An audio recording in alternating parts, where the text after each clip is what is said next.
Narva gümnaasium on üles ehitatud kindlatele väärtustele ja ühisele visioonile. Selles NARK podcasti esimeses osas räägime koolijuht Eivi Gabrieliga sellest, kuidas need väärtused on kujunenud, milles need koolielus kõige selgemalt väljenduvad ning milline on olnud kooli teekond selle esimestel aastatel. Vestlust juhib õpianalüütik Mari-Liis Randmer. Mis oli sinu mõte või sinu idee selle kooli jaoks, kui sa hakkasid seda kooli tegema? Millist kooli sa luua tahtsid? No eks neid mõtteid oli palju, et kui sa oled haridusvaldkonnas olnud, et siis sa ikkagi näed ja oled tutvunud ägedate haridus nagu alaste praktikatega, oled tutvunud koolidega, kellel on välja kujunenud siis mingisugused omad teatud konkreetsed nagu tugevused, mille poolest nad siis teistest koolidest eristuvad. Ja loomulikult oli neid mõtteid ja suundi nagu päris palju. Üks, mille ma nagu enda jaoks selgeks mõtlesin, oli see, et ma oma nagu visioonis nägin, et see kool peaks tulevikus, mitte küll siis esimesel, teisel aastal, võib-olla ka mitte kolmandal aastal, aga tuleviku perspektiivis erinema võib-olla nagu teistest koolidest just nimelt sellise hariduse spetsiifilisemalt nagu õppe kvaliteedi poolest. Et see oli üks alustala, millele oli nagu mõte ja soov see kool rajada, et kõik, mis me siin koolis teeme, et pigem sellel põhimõttel, et vähem on parem, aga et see kõik, mis me teeksime,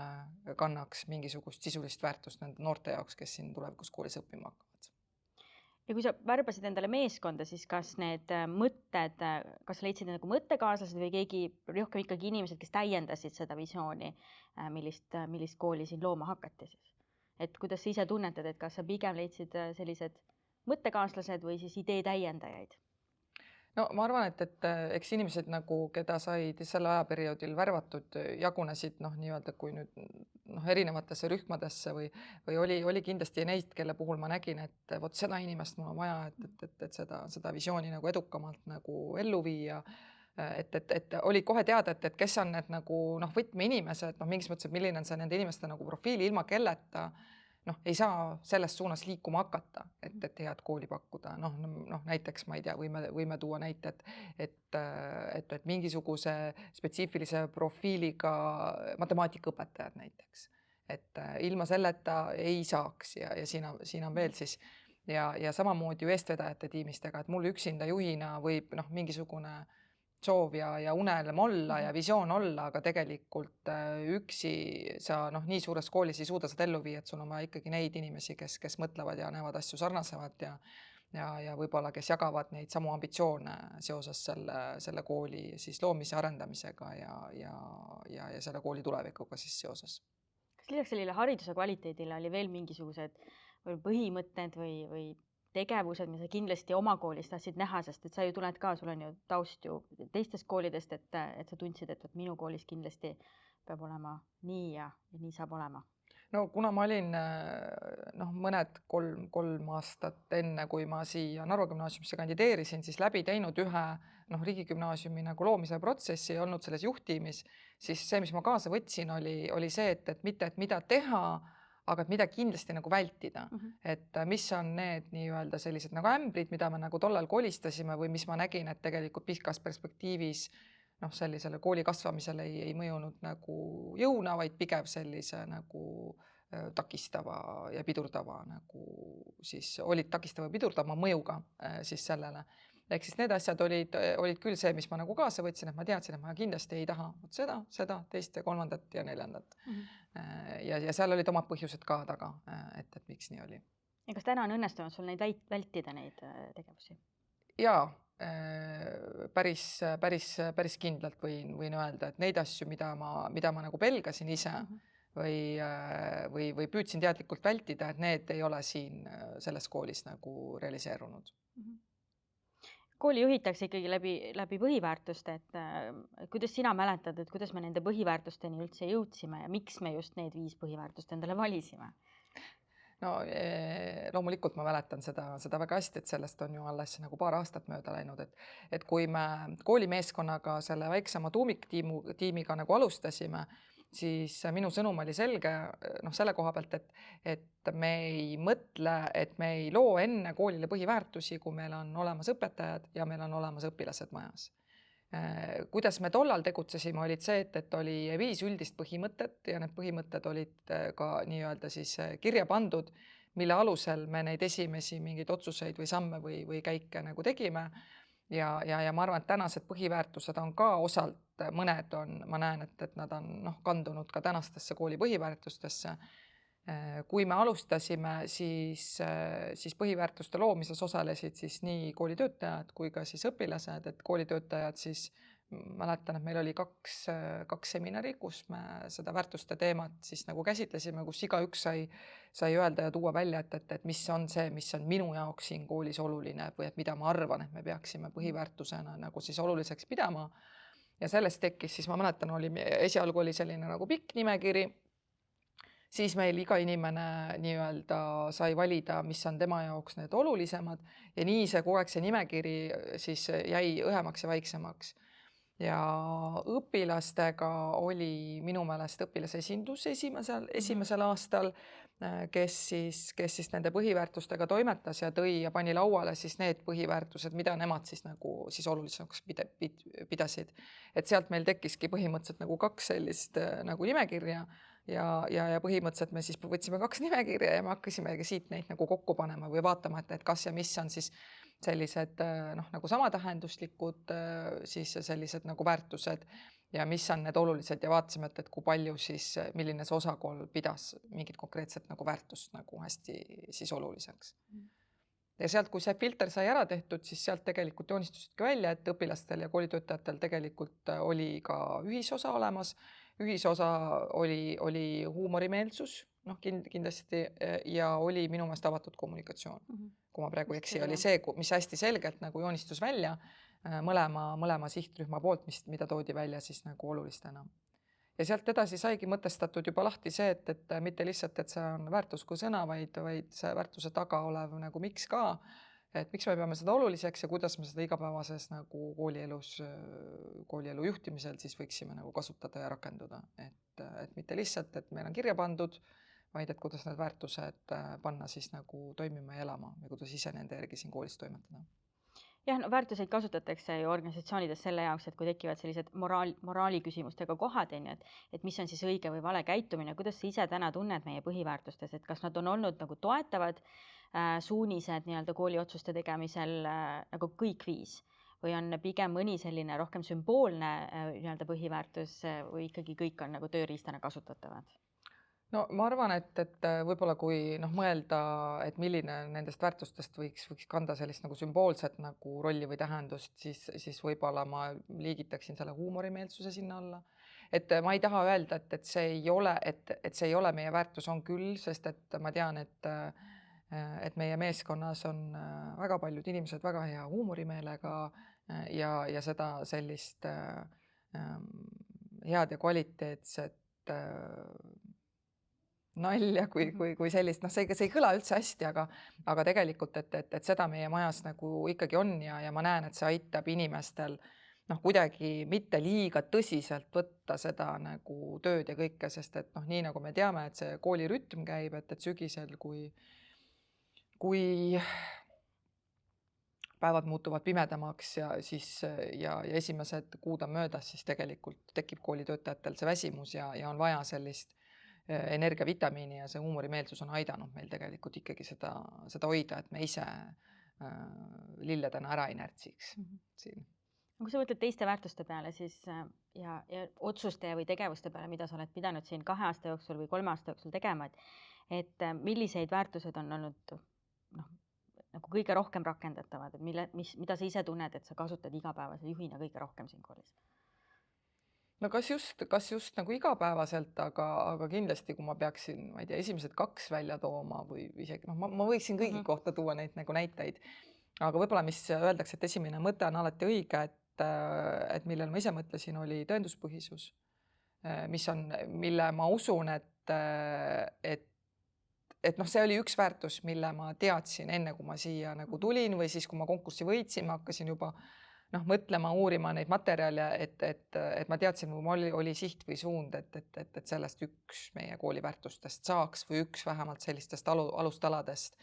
Et tõenduspõhisus küll, noh, vaadates seda poolt, et kas ja kui palju me igapäevaselt, ma ei tea, teeme tööd, noh, andmetega, et loomulikult andmete kogumisel on teatud sellised nagu tsüklid, et ei ole nii, et mul iga hommik tuleb postkasti kiri, et nii, siin on rahulolu küsitlus, siin on selle tagasiside või selle tagasiside. Aga selliste andmete põhjal nagu toimetamist on ikkagi, noh, saab öelda, et põhimõtteliselt igapäevaselt. Et mõnikord on see ka teiste töötajate töölaual, me ei näe seda, noh, näiteks seesamagi, ma ei tea, õppekvaliteedi nagu seiramine, ma ei tea, päevikute täitmise seiramine, mis on väga otseselt seotud, ma ei tea, sellega, et kuidas õpilasi nagu tunnis õpetatakse, juhendatakse, milliseid hindamispõhimõtteid, reegleid kasutatakse ja nii edasi, eks ole. Et ka seda võib vaadata sellise nagu andmepõhise nagu seire läbi, et kuidas me teame, kuidas meil läheb, on see, et me seirame neid tegevusi ja meil on mingisugune ülevaade, Exceli tabel jookseb ja selle, noh, Exceli tabeli kõrval on alati ka see, et on see tagasiside nagu õpetajatele ja et noh, et see on võib-olla nagu üks näide. Ja teine näide, mis võib-olla kõige enam praktikas rakendatav on see heaolu. Et seda on nii konfliktide lahendamisel, keeruliste situatsioonide lahendamisel, kui ka, ma ei tea, huvitegevuse planeerimisel või see, et kui me vaatame, et kuidas koolitöötajaid nagu toetada või hoida nagu tasakaalus, et siis me tuleme jälle täpselt selle kolme heaolu siis nagu aspektini, mida me siis oluliseks peame ja toetada siis püüame. Okay. Jah, eks ma ise olin ju ka väärtuste sõnastamise juures, et eks see tõenduspõhine on ka minule südamelähedasem, sest et mina ju nende andmetega peamiselt siin majas tegelen. Aga ma ise olen ka rahul meie põhiväärtustega, et kuigi see huumorimeelsus on minu jaoks nagu rohkem selline sümboolne, et ma ei näe teda nagu praktilisena, et pigem on lihtsalt seesama, mis sa välja tõid, et mõnikord tuleb natukene iseenda üle ka nagu nalja teha, et tulla sellest stressiolukorrast välja. Aga me oleme toimetanud 2 aastat, meil läheb 3. ring, et milles sa ise tunned, et kool on kõige enam nagu, millises osas on muutunud? Et mis on nagu võib-olla kõige kiiremini meil nagu käima läinud ja on areng olnud väga kiire mingites valdkondades? Mille üle sa uhkust tunned? No uhkust, kui nüüd väga otseselt sellele küsimusele vastata, siis ma arvan, ma tunnen uhkust selle üle, et me oleme ikkagi nagu oma tiimiga alustav kool, 2 aastat oleme toimetanud, et siis ikkagi mingisugused süsteemid või põhimõtted on koolis nagu väga hästi nagu välja töötatud, ma ei tea, see, kuidas meie õpilased koostavad uurimispraktilisi töid kuni siis sellest kirjutamisprotsessi algusest, uurimustööaluste kursusest kuni selle kaitsmise hetkeni välja, eks ole, mis toimub MES-ini. Meie mentorluse süsteem, eks ole, mis on ka tegelikult suhteliselt samadel alustel püsinud, mis siis, kui me ta lõime, me oleme seal nagu kohandanud ja täiendanud mingisuguseid väiksemaid selliseid nagu teinud nagu muudatusi, ma ei tea, küpsuseksami juhendis, korras, protsessi natukene disaininud, lähtudes sellest tagasisidest jällegi, mis me oleme saanud. Ehk siis ma olen uhke selle üle, et me oleme tegelikult kohe alguses suutnud need protsessid nagu, ütleme, suhteliselt nagu kvaliteetselt nagu üles ehitatud. Et kui me ka küsime iga aasta tagasisidet, siis ma märkan seda, et mida nagu aeg edasi, seda vähem ütleme, et tuleb selliseid, pigem selliseid suuremaid nagu muudatusettepanekuid. Et pigem on need sellised nagu väiksed protseduurilised, et midagi kuskilt saame natukene nagu paremaks teha. Et olles ise ühe kooli loomise juures nagu olnud ja käivitanud ühte kooli, et siis mul on ka see võrdlusmoment. Ja samamoodi võrdlusmoment võib-olla ka teistest riigikoolidest, kes veel mingis olukorras nagu kombib ja otsib seda nagu õiget nagu teed pikemalt, et mul on hea meel, et me need põhiprotsessid oleme väga hästi tegelikult nagu ja suht kiiresti nagu paika saanud, et see annab selle võimaluse keskenduda siis sellisele nagu kvaliteedi loomisele juba. Ma alguses palusin sul mõelda lihtsalt selle peale, et milline see sinu visioon oli, et kui sa seda kooli looma hakkasid ja kindlasti oli ju teistel eestvedajatel ja tiimiliikmetel ka, et millised on olnud need võib-olla näiteks üks hetk või 2 hetke välja tuua, kus sa oled aru saanud, et see sinu idee ei lähe päris käiku, et sa pead asjad ümber hindama, sest et vastav kontekst puudub või lihtsalt ei ole nüüd see õige aeg koht selliste asjade tegemiseks. Kas mõni selline hetk ka meenub sulle? Ei, tundub, et mitte nagu ei ole olnud minu meelest päris üks-ühele nagu sellist olukorda, kus asjad ei ole läinud kuidagi ootuspäraselt. Jah, protsessides on tulnud ette mingisuguseid nagu viivitusi või ei ole päris 100% nagu vastanud ootustele, aga ma ei saa öelda, et asjad ei ole läinud nii, nagu ma oleks oodanud. Kui ma nüüd mõtlema hakkan, siis jah, ma arvan, et kui võtta nagu kool ja koolis on hästi erinevad valdkonnad, meil on õppetöö, meil on nagu huvitegevus, meil on, ma ei tea, töö kogukonnaga, me võime liigitada, võttagi kas või meie üldtööplaani nagu ette, eks ole, töö põhikoolidega ja nii edasi, eks ole. Et siis loomulikult ma näen, et mingisugused valdkonnad on teinud mingisuguse väiksema kvaliteedihüppe ja nagu eest ära läinud ja siis on valdkonnad, kus meil on vaja nii-öelda veel kasvada ja areneda, aga ma arvan, et ja võib-olla ma lootsin, et kohe kõik valdkonnad on nagu et endale ja oma meeskonnale olid need ootused võib-olla kõrgemad, aga ikkagi tuli elu vahele, elu näitas seda, et alati kõik ei lähe nii, nagu sa oled planeerinud, isegi hoolimata sellest, kui inimesed annavad ennast 110% maksimumi, siis on ikkagi mingisugused aspektid või mõjutegurid, mis uues koolis võivad minna valesti või ei lähe nii, nagu on oodatud ja sealt tekivad nagu tagasilöögid. Aga ma olen endaga rahu teinud, ma olen öelnud, et kui mitte praegu, et siis aasta aja pärast või 2 aasta pärast, et me ikkagi saavutame selle mingisuguse oodatud kvaliteedi. Aga nüüd 2 aasta või 3 aasta peale, mis on olnud sellised võib-olla üks isiklik õppetund, mille sa oled saanud ja võib-olla nagu meeskonna õppetund, et millega siis nagu minna nüüd sellesse uude õppeaastasse või sealt edasi järgmisesse, et mis on siis olnud see kõige suurem õppetund praegu näiteks sul koolijuhina? Isiklik õppetund. Sellele küsimusele vastust oleks pidanud vist natukene pikemalt kodus selle üle nagu juurdlema. Et mis on siis ikkagi olnud, et loomulikult selliseid väiksemaid nagu tagasilööke kui selliseid on olnud, aga õppetund, ma arvan nagu õppetund võib-olla laiemas plaanis ikkagist see, et alati tuleb kõigeks nagu valmis olla. Et ma arvan, et need 2 aastat on nagu näidanud ja tõestanud seda, et sa ei tea kunagi, mis sisuga need väljakutsed võivad olla, millega sa nagu kokku puutud. Me võime võtta, ma ei tea, meeskonna värbamise teemad, et kas ja kuidas on valikuid tehtud või et kui on halb valik, et mida see siis tähendab või kui kalliks see siis nagu koolile, meeskonnale või õpilastele maksma läheb. Või siis see pool, et mis üks asi oli väljakutseks, oli see, et kuigi mul oli varasemalt Ida-Virumaa nagu kooli taust olemas ja mul oli ettekujutus olemas, milline üks Ida-Viru 16-aastane noor, et siis ikkagist ja kuigi Kohtla-Järve ja Narva tundub, et nad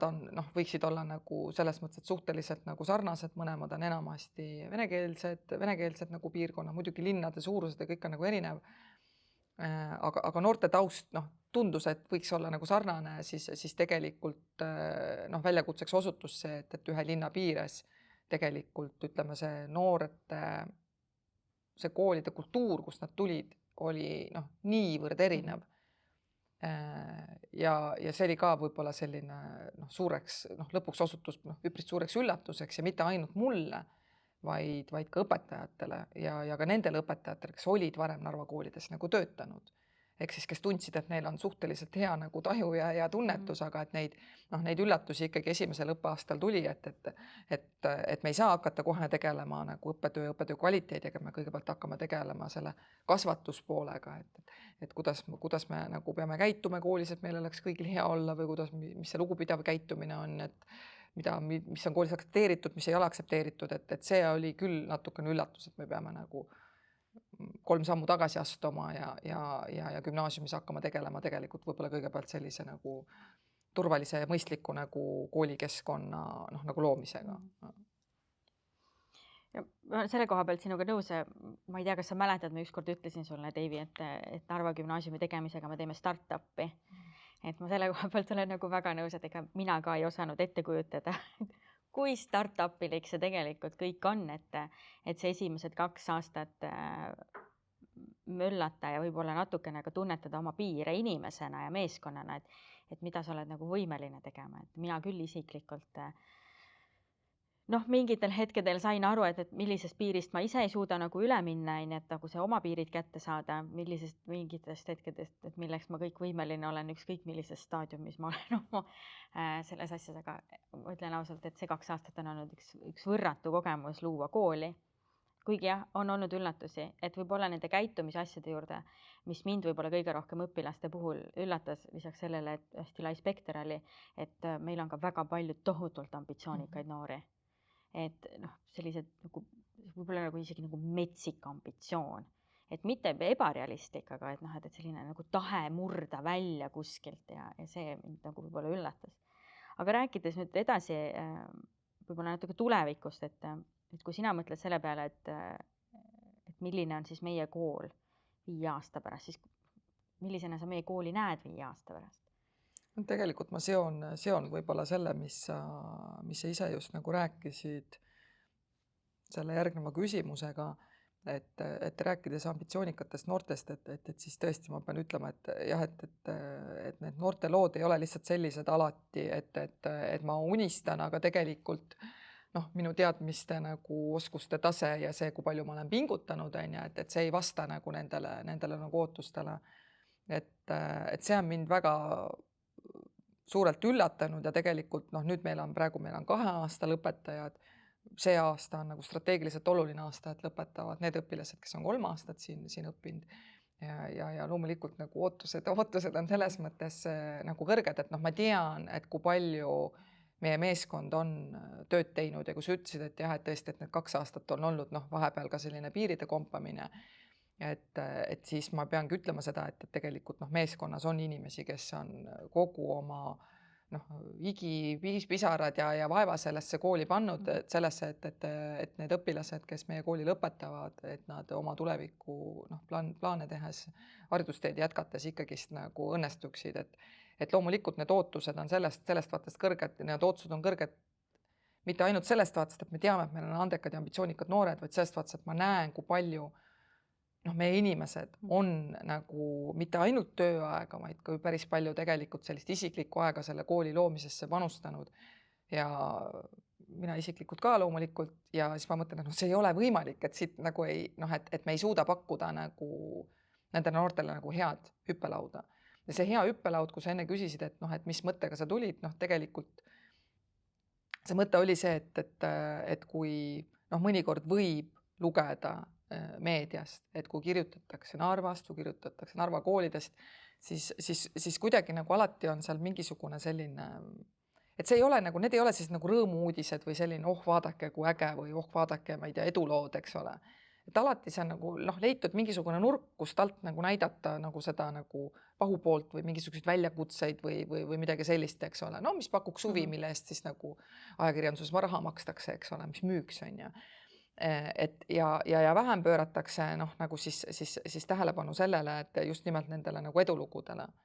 Ja mina teadsin seda, et Narva ja Narva gümnaasium ei ole mitte lihtsalt nagu kool nii-öelda nagu Narvas, aga et Narva gümnaasiumi noored oleksid edukad ja ka väljaspool Narvat, et kui nad ühel hetkel siin kooli lõpetavad, lahkuvad, võib-olla tulevad kunagi tagasi, et pakkuda neile siin oma kodukohas siis võimalikult maksimaalselt nagu parimat haridust, kui meie inimesed suudavad siis pakkuda siin. Aga 5 aasta pärast, mis on muutunud või mis on, sa võid ka täiesti hullult mõelda, et mis 5 aastat võib tunduda lühike aega, aga arvestades, kui kiiresti meil tegelikult tehnoloogia ja ühiskond muutub, see võib muutuda päevaga, eks ole, meil on olemas nüüd lähiaastatel kogemused, kuidas maailm võib päevaga muutuda, et 5 aasta pärast, mida sa tahad siin koolis näha? Mis võiks olla selline unistus, tegevus, eesmärk, mis peaks 5 aasta pärast saavutatud olema? Need on pigem võib-olla need mõtted, eesmärgid on olnud pigem sellised, mida sa ei saa nagu visuaalselt nagu ette kujutada. Nad on pigem sellised sisulised. ja ma arvan, et me juba oleme nagu nende suunas teel selles mõttes. Ma ei saa kõike välja öelda selles mõttes, et ühte asja ma kindlasti välja öelda ei saa, mis plaan on, lihtsalt juba sellepärast, et me riigikoolina ka mingisugused sellised nagu arendusplaanid, mis lähevad nii-öelda sellest nagu tavaraamidest välja, et siis me enne nendest ka räägime ja teine asi, et on võimalused olemas, kuidas me näeme, et me haridusturul väga selgelt nagu suudame eristuda ja rikastades sellega meie õppekava ja seda, mida me siis suudaksime noortele nagu tulevikus pakkuda. Aga ma jätan selle praegu saladuseks, et ma ei saa seda välja öelda. Aga loomulikult nagu see pool, et me ka sellel aastal nii-öelda alustasime sellist nagu tõsiselt võetavat koostööd ülikoolidega. Et ma loodan, et Eestis tegutsevad ülikoolid on nagu 5 aasta pärast noortele veel lähemal. Ehk siis, et see gümnaasiumi õppe toetaks suundumist siis järgmisel haridustasemele, mis ideaalis võiks gümnasisti jaoks siis olla siis ülikooli õpingud ehk siis bakalaureuse õpinguid. Ehk siis tugevdada koostööd nende partneritega, kellega me täna oleme nii-öelda käed löönud siis moodulite pakkumisel ja et meil oleks võimalik nendest ikkagist, nendest programmidest nüüd aastate jooksul neid veel nagu disainida edasi arendada selliselt, et nendest võib-olla kujuneks selline selge kaubamärk, mille pärast noored siia tulla tahavad ja mitte lihtsalt see, et see on selline müügiartikkel, vaid et tegelikult, et selle taga oleks sisuline pool ka. Jällegist, mida saab mõõta sellega, et kas ja kui edukalt noored saavad edasi jätkata siis haridusteed peale meie gümnaasiumi lõpetamist. Millistel erialadel kõige suuremate konkurentsidega, ma ei tea, meditsiinivaldkonnas näiteks, psühholoogia valdkonnas, ehk siis inseneerivaldkonnas, tehisintellekti õppekavad on ju tegelikult nagu täna loodud, ehk siis see pool ka, et kui me vaatame TalTechis nüüd sellel õppeaastal, eks ole, avati tehisintellekti õppekava, et siis vaadata ka seda, et kuidas me gümnaasiumina oma õppekava arenduses suudaksime astuda, nii-öelda käia ajaga kaasas, et mitte jääda ajale siis nagu jalgu, et kui meil ülikoolides, suuremates ülikoolides, milleks on Tartu Tallinna Ülikool, Tallinna Tehnikaülikool, siis et vaadata, mis on need erialad, mis tulevad kõrgharidusse peale ja kuidas meie oleksime suutelised nagu noortele tutvustama neid erialasid, et neil oleks võimalik nagu proovida katsetada ja teha nagu teadlikum valik siis, kui nad jõuavad gümnaasiumi lõppu ja hakkavad oma siis haridustee jätkamise valikuid tegema. Kõlab selliselt, et kool ei ole selline nagu suletud väike ühiskond, et ikkagi nagu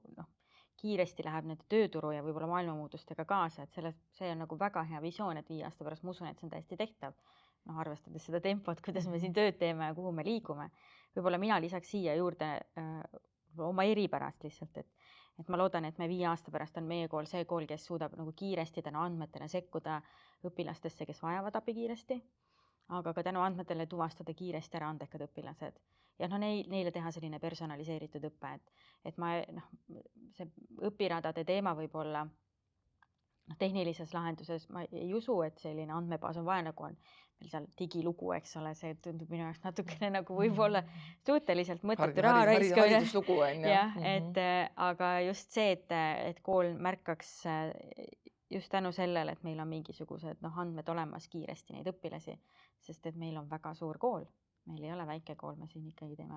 päris suurt haridusmuutust ja muutust päris paljude noorte inimeste elus. Aga meil on vaja endal mingit toetust, et kuidas märgata ja ma loodan, et 5 aasta pärast on see täiesti normaalne asi. Sest et tegelikult me täna näeme, et ütleme, et selline nagu andmepõhine nagu jälgimine ja need süsteemid, kõik seiresüsteemide ja nende praktikate väljatöötamine, et see ei käi niimoodi, et meil on kool, meil on need välja töötatud, vaid mul on hea meel selle üle, et me oleme nagu täna need nagu, et meil on need baaspõhimõtted olemas ja mingisugused baasprotsessid olemas, aga ma olen nõus sellega, et kui me räägime nüüd päris sellisest nagu, mis puudutab õpilasi nagu andmepõhisest nagu juhtimisest ja suunamisest ja ma ei tea, diferentseeritud õppe nagu rakendamisest, siis loomulikult ma arvan, et meil on siit veel nagu päris pikk tee minna, nii mis puudutab siis siis andekate õpilaste toetamist kui ka, mis puudutab sellist nagu varajase märkamise nagu süsteemi nagu käima tõmbamist. Et ma arvan, et see on kindlasti parem, kui see oli siis, kui me nagu alustasime. Aga ma näen, et just pigem see, et kuidas nendest olemasolevatest info- ja andmekogudest nüüd nii-öelda see analüüsitud nagu info, mille pinnalt saab juba mingisuguseid järeldusi või otsuseid teha, et kuidas need erinevatest andmekogudest ja andmeallikatest hakkaksid meil nagu selliselt kokku jooksma, et nende pinnalt oleks nagu võimalik märgata ja siis veel see pool, et kuidas nendest andmetest saab tööriist. Üks asi see juhtimise vaatest ja tugimeeskonnaga töös, aga teine pool see, et kuidas sellest saab siis tööriist või mingisugune väljund siis õpetajate jaoks, kes siis selle pinnalt saavad oma tööd nagu paremini planeerida. Ma usun, et me saame hakkama sellega. Ja. See on täiesti tehtav asi. Aga tulles nüüd võib-olla lähiaega tagasi, et sul koolijuhina kindlasti on parem ülevaade sellest, et mis muudatused siis sellel aastal kooli ees ootavad, millest võiksid teada kõik koolipere liikmed, ja mida oodata ja miks see muudatus üldse vajalik on?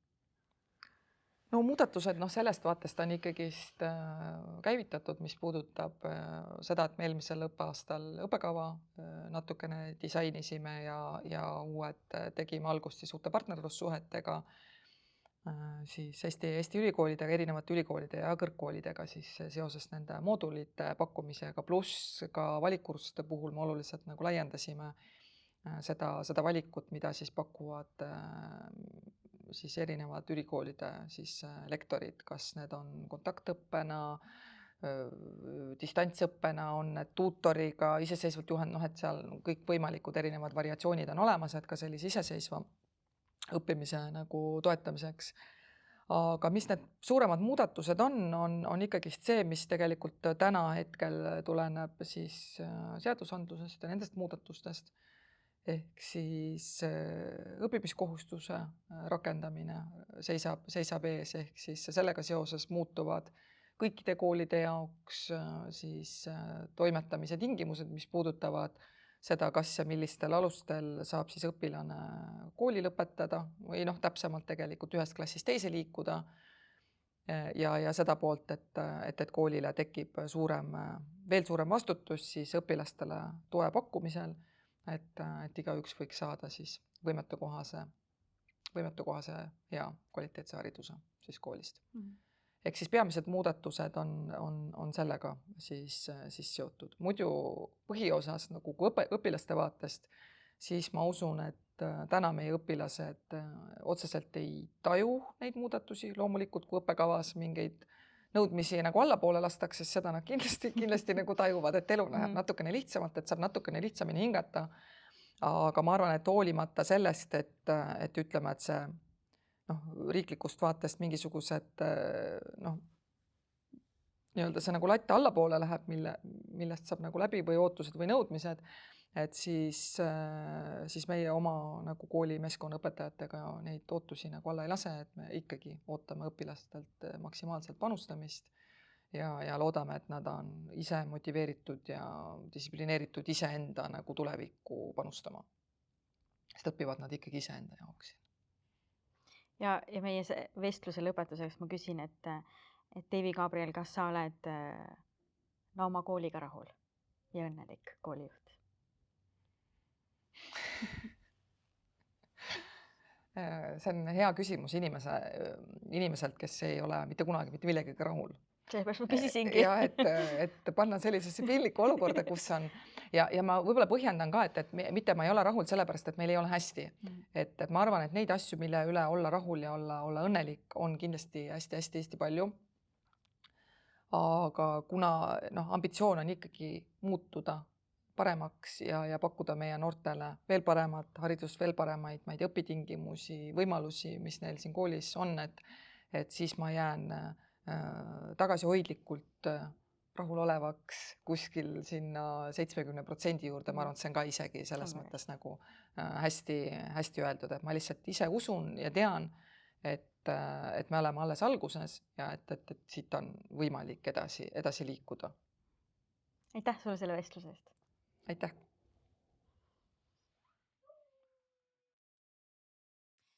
Aitäh, et võtsite aega kuulata ja kaasa mõelda. Tänases saates oli külas koolijuht Eivi Gabriel, kellega rääkisime sellest, mis teeb Narva gümnaasiumist just sellise kooli, nagu ta täna on.